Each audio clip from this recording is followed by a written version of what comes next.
welcome to CINEKYD Theater. I'm Bob Clark, and I'm pleased that you could be with us tonight once again.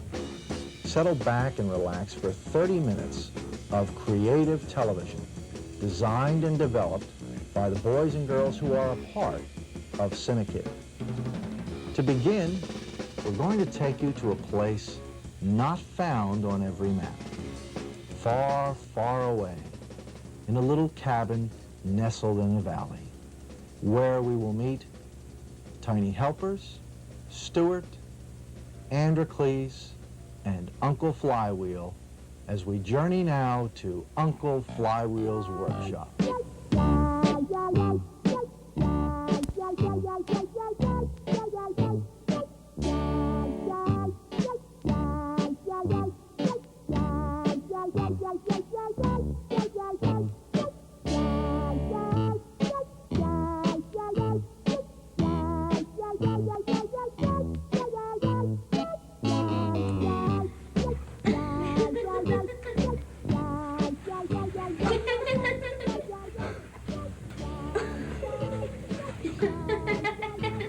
Look at him. Want to see what else he can do?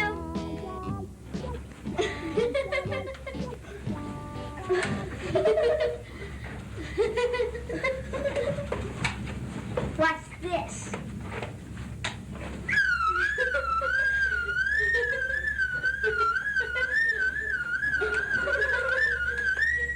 Hey, you guys aren't supposed to be playing with that. It just does take it off, Stuart. And you're sitting in my stool. It's just keeping it warm for you. You want to break in something like this. This.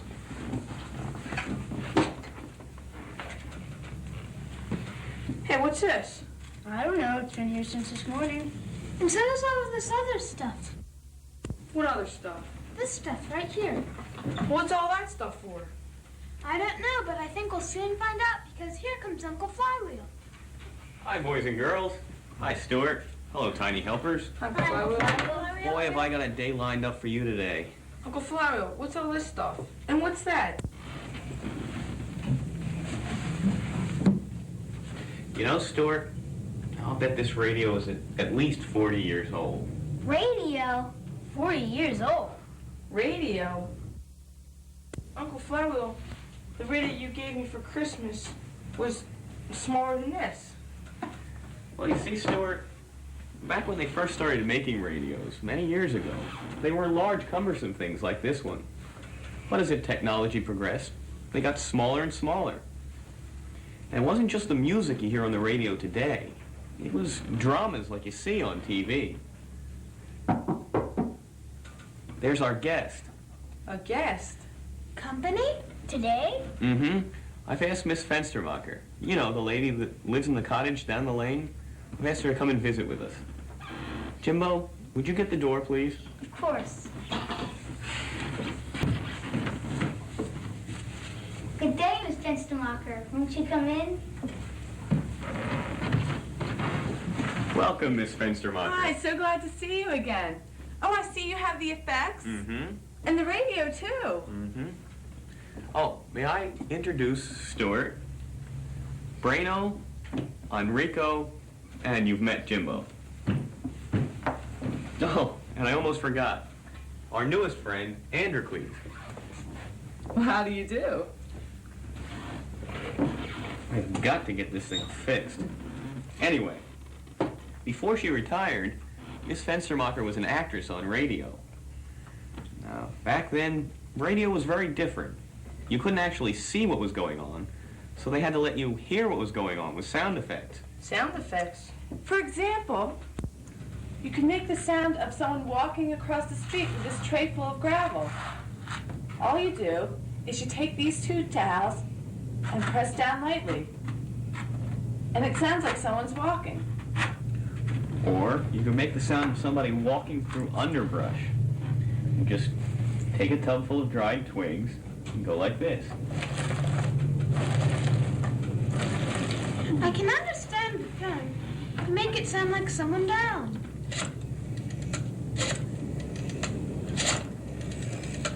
But what are these for? Well, Back then, one of the most popular shows on radio was The Lone Ranger. Now, the stars of The Lone Ranger were the Lone Ranger himself, Tonto, and the Lone Ranger's horse, Silver.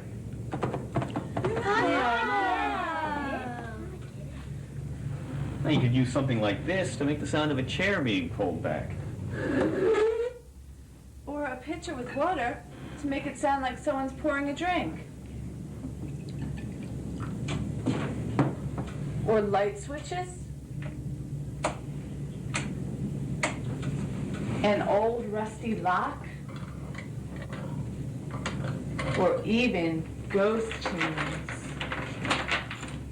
And of course, the most important piece of equipment, the microphone.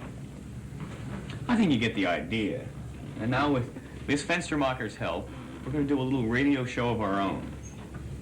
Okay. Stuart, I think I'm going to put you in charge of the horse. All right. Let's see, Brano, you can be the dried brush. Okay. Okay. Enrico, you can be in charge of the glasses and the water. And Jimbo, you're in charge of the gravel. Okay. Androcles, I almost forgot about you again. You can make the sound of the chair. Now, Miss Fenstermacher, if you please. Thank you. As the sheriff headed back towards the town, he walked through the woods.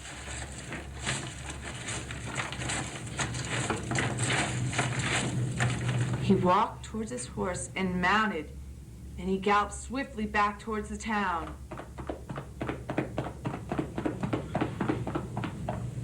He dismounted and walked across the street.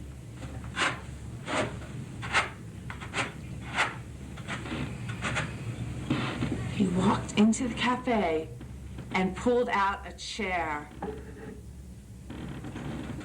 Then he asked the waiter to pour him a drink. And there he waited for old Bart. What happened after that? Well, as they used to say on the radio back then, Jimbo, tune in next week to find out. And on behalf of Stuart, the Tiny Helpers, Androcles, Miss Fenstermacher, and myself, please remember our motto: each one, reach one. Good night. Bye.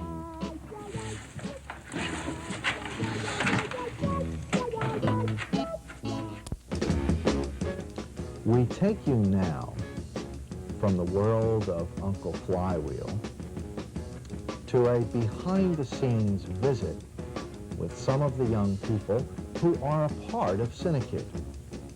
One of our staff members, Miss Peggy Rastiello, has designed a series where we hope to introduce some of our boys and girls to you and provide you with a little information about their other interests. Tonight, Peggy visits with Sharon Slickus. Miss Slickus is a student at the Upper Moreland Senior High School. She'll be graduating this spring. While she's at CINEKYD, her main interest is acting. However, in addition to her responsibilities as a high school student and an actress on the CINEKYD campus, Sharon has been a professional model since she was a little girl. So let's join Peggy and Sharon for Hearsay.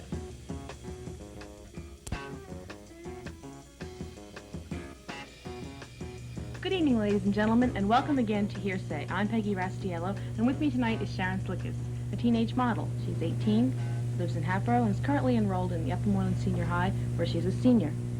Okay, Sharon, you're a high school student, and you're a model. What types of things do you do in high school? Well, I was cheerleader for football and soccer, and I'm presently in the play Damn Yankees, and I play the part of Miss Weston, and that's about it, because modeling takes up most of my time. How did you get started in modeling? Well, when I was little, my mother always wanted me to be a model, and my dad was against it, because she thought she had broad dreams and everything. But, you know, that kind of fell through, and then when I went to restaurants, people would approach me and, you know, say, wow, is she a model? And my mom would say, well, I'd like her to be in it. And the compliments just kept on coming, and it kind of gave me a big head to begin with, but then my sister brought me down to earth, and so did my friends, and then photographers approached me and they gave me their cards, and they were persistent. They called me, so my mom finally said yes, and my dad also agreed. So I went through with it, and I stayed with this one photographer, Dick Craig, for a long while, from 6th grade all the way through my junior high school years. And then I met a new photographer, John Hilton, and I'm still with him today. Can you explain what types of modeling there are? There is freestyle modeling and runway modeling for fashion shows, cosmetic modeling, which I would like to do, or I am doing. What is cosmetic modeling?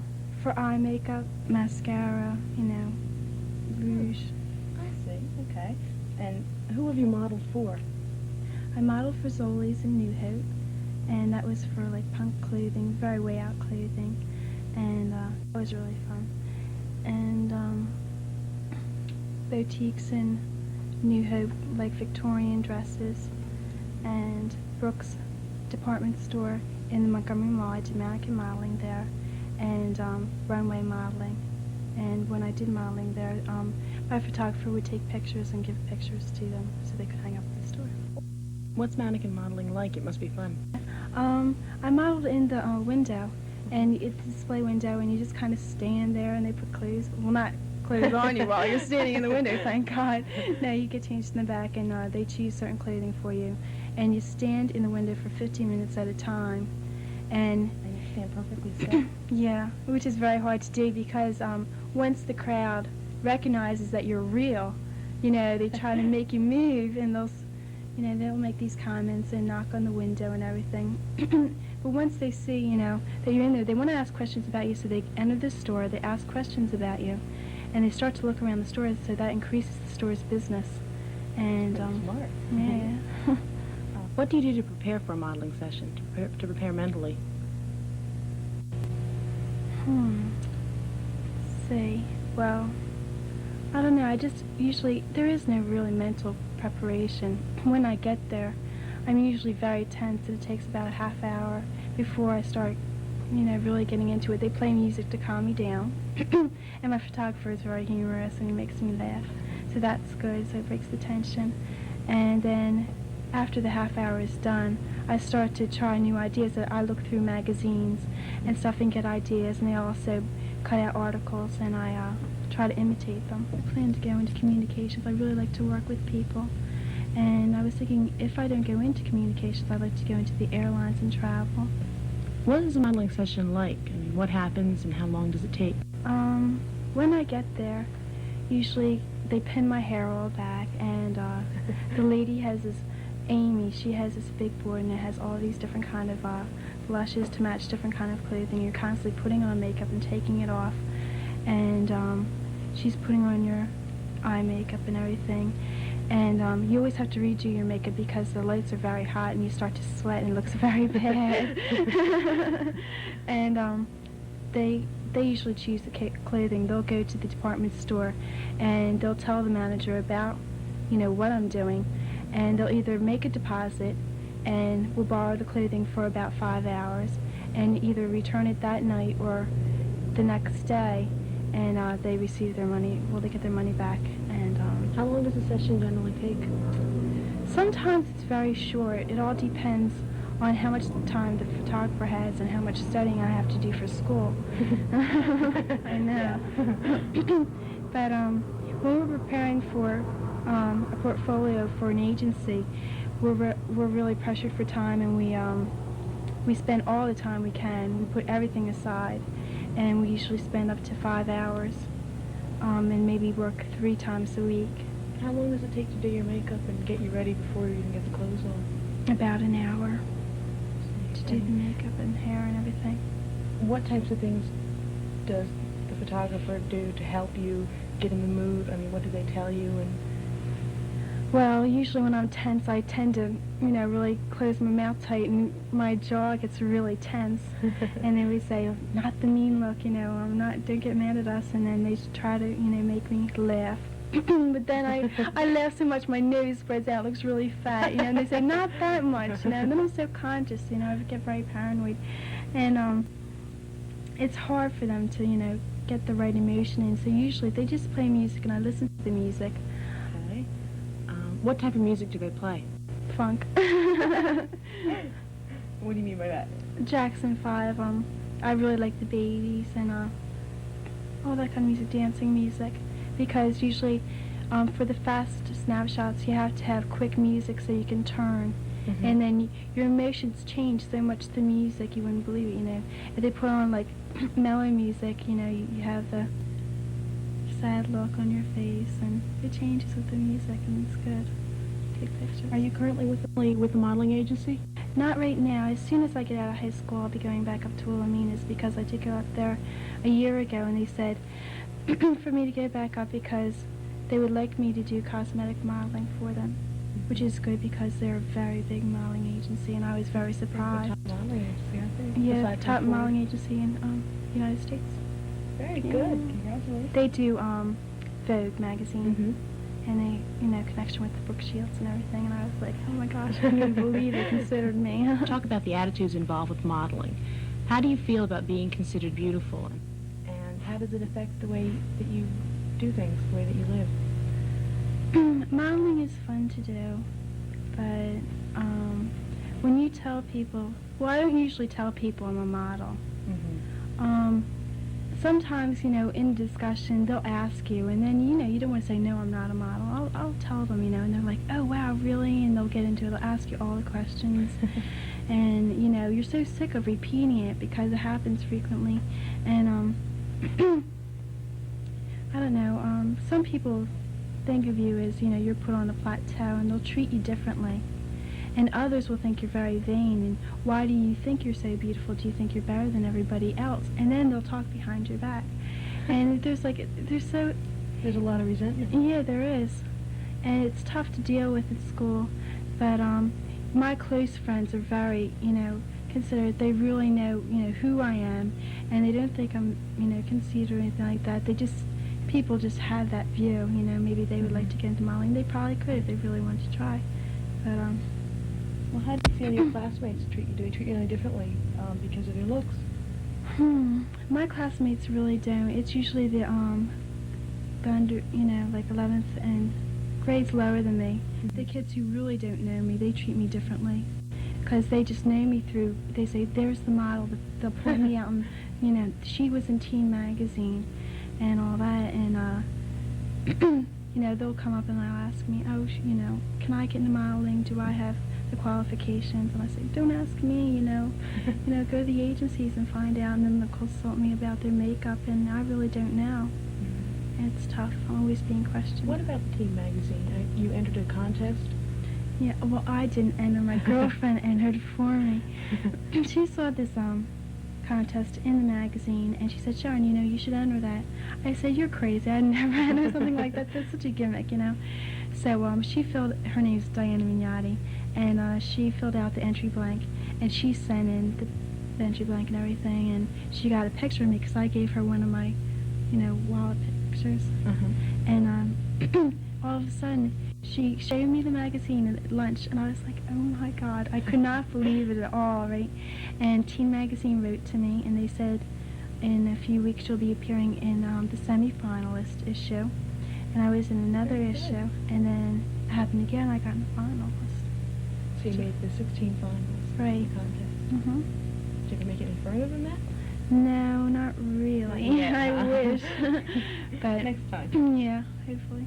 What are your plans for the future? Do you see yourself becoming the next Cheryl Teagues? Would be nice. The next Cheryl Money Teagues? signs. No. I think Wilhelmina's will decide that for me when I get there, because when you go there, they really tell you the truth. If you're not meant to be a top model, they'll say, listen, if you want to be a local model, fine. And they'll give you ideas, and they'll really tell you where you can go and where you're needed. But it's a cluttered field, Yeah, it's well, very competitive. Right. And pressure to lose weight and to look good all the time. And then Don't you find that hard to deal with? very hard to deal with, God. Especially the weight. I love food so much. I love to eat. And that's why I like to go into cosmetic modeling, because I don't have to worry about from the waist up. And I usually gain weight on my legs, and it's very hard for me to lose weight there. But the cosmetic modeling, I can eat all the sugar I want, and it's very hard for me to get pimples or anything like that, so that's good for me. And I don't know, cosmetic modeling would probably be what I would get into. I would like to go into commercials and maybe on TV, if it carried on to that far, but, you know, if the door's open, I'll go for it. Thank you, Sharon. Thank you for being with us tonight. Thank you. And thank you, ladies and gentlemen, for being with us tonight. I'm Peggy Rastiello. Join us again next time for Hearsay. Now, from Hearsay, we take you to that dark, deserted house on the edge of town.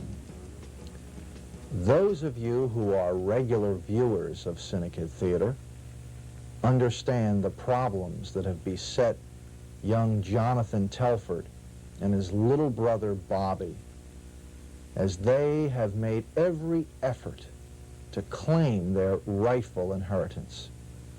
Join me now as once more we call upon the ghost of Telford Mansion.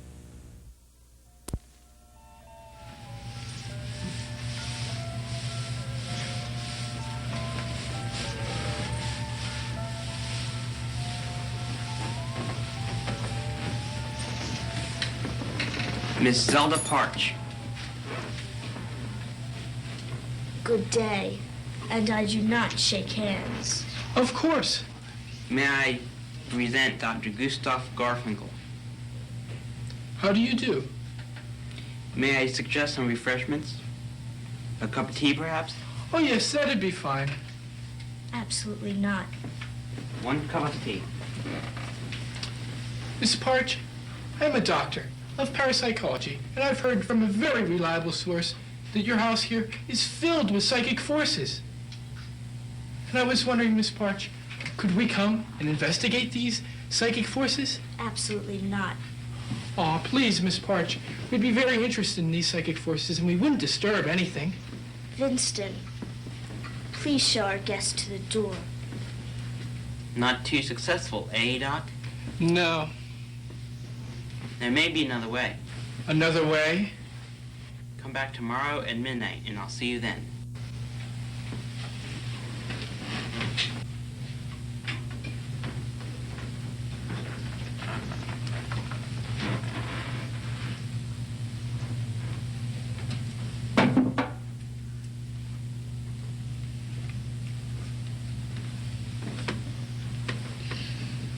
Jonas, good evening.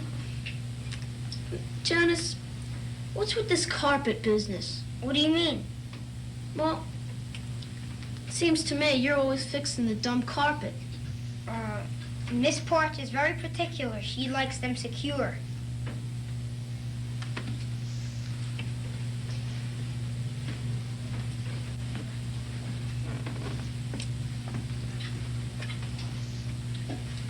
Miss Parch is particular? Yes. She wants them secure. Is it because she doesn't want anybody to trip over them? Perhaps. Is it because she wants them protected? Perhaps. Or is it because there's something underneath the carpet? You shouldn't ask too many questions. Hey, Jonas. Seen any wild dogs lately? Don't get wise.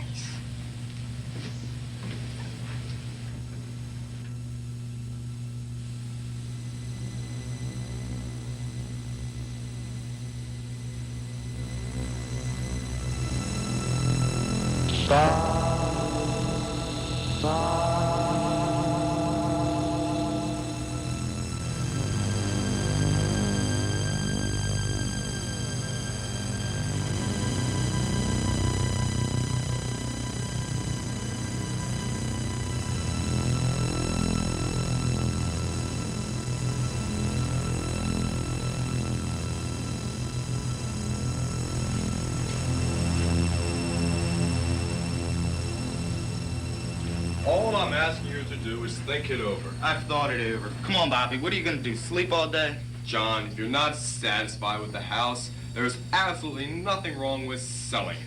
Selling it? Johnny, you're not going to sell Telford Mansion. Now look, Mr. Cromwell, I've thought about this thing a lot, and there's two things I'm sure of. One, we're not gonna sell this house. Great. Two, I don't know if my brother and me can live in this place with these people around here. Now what I want you to do is I want you to find out what legal rights I have to this place, and then we'll discuss it. Come on, Bobby, let's get washed up for dinner. Oh, see you later, Mr. Cromwell.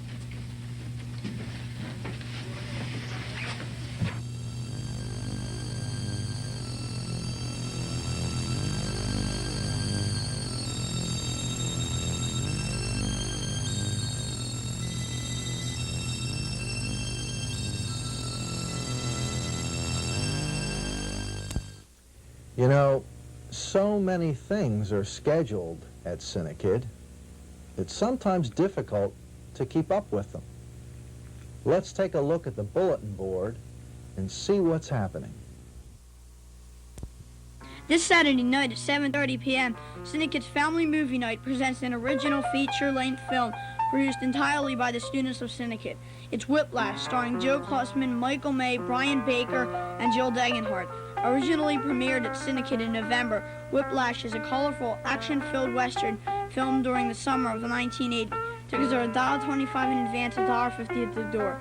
Don't miss Whiplash this Saturday night at CINEKYD. And if you like to take chances, then you can win a fantastic prize and help the students of CINEKYD produce this summer's film. All you have to do is enter CINEKYD's Elite Escape Raffle. The number of chances is strictly limited to 600. So at $5 a chance, you can win one of many prizes to be drawn by Mr. Delaware Valley at CINEKYD on March 6th. The grand prize is a chauffeured limousine trip to the shore for a luxurious, all-expense-paid weekend. For information, call 659-4696. I'd like to thank you for being with us this evening. And once again, I'd like to invite any boy or girl who's a part of our viewing audience to stop by CINEKYD. We're located at 129 Turwood Road in Willow Grove, Pennsylvania. And you know, you don't have to have any experience to become a part of the production team. We're simply interested in meeting young people who enjoy television, radio, filmmaking. So take advantage of this invitation. Give us a call at 659-4696 and become a part of the wonderful world of CINEKYD. Until next week then, this is Bob Clark. Good night and God bless.